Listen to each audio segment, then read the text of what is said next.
Your mercies are new every morning. The living word of God. Ma Bible au quotidien, le verset du jour. Proverbe chapitre 16, le verset 24, je cite.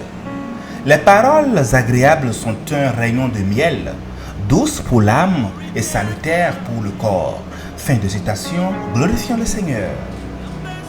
Le verset du jour nous rappelle que nos paroles peuvent avoir un effet profond sur nous-mêmes et sur ceux qui nous entourent. Bien-aimés, oh que c'est agréable d'avoir à méditer sur de tels versets en début de semaine. Les mots-clés que nous voyons dans ce verset sont paroles agréables, rayons de miel, douces pour l'âme et salutaires pour le corps. Ces mots nous invitent à réfléchir sur le pouvoir et l'impact de nos paroles dans nos vies et celles des autres.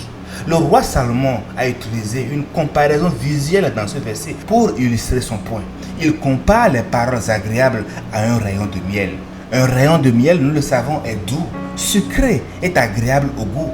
De même, des paroles aimables sont douces pour l'âme. Elles réconfortent, encouragent et apportent de la joie. Bien-aimés, nos paroles ont le pouvoir de construire ou de détruire.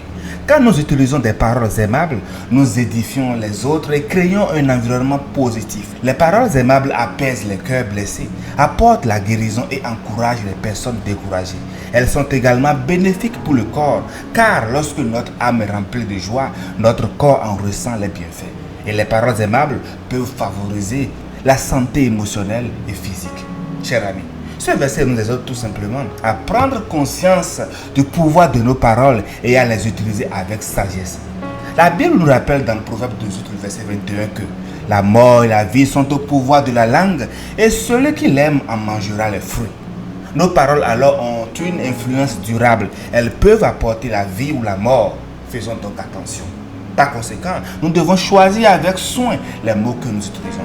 Et même en tant que disciples de Christ, chers amis, nous sommes appelés à imiter notre Seigneur dans toutes nos paroles et nos actions. Éphésiens 4, le verset 29 nous encourage en disant qu'il ne sorte de votre bouche aucune parole mauvaise, mais s'il y a lieu, quelques bonnes paroles qui servent à l'édification et communiquent une grâce à ceux qui l'entendent. Chers amis, il est aussi important de noter que les bonnes paroles, les paroles aimables ne sont pas seulement bénéfiques pour ceux qui les reçoivent, mais aussi pour nous, pour ceux qui les prononcent. Lorsque nous choisissons d'utiliser, chers amis, des paroles aimables, nous cultivons une attitude positive et bienveillante envers les autres. Cela contribue donc à façonner notre propre caractère et à développer des relations saines et harmonieuses. Alors, bien-aimés, prenons tous conscience de l'impact de nos paroles et à les utiliser avec sagesse. Le verset nous invite à réfléchir avant de parler, à choisir nos mots avec soin, amour, délicatesse et à chercher à édifier, à encourager ceux qui nous entourent. Nous sommes appelés à être des porteurs de douceur, de joie, de bonheur et de guérison à travers nos paroles, participant ainsi, bien-aimés, à l'œuvre de Dieu dans le monde. Chers frères et chers sœurs, déverse de la joie autour de toi aujourd'hui et bénis quelqu'un par tes bonnes paroles. Bonne méditation et joie de Christ sur tous. Alléluia chez vous.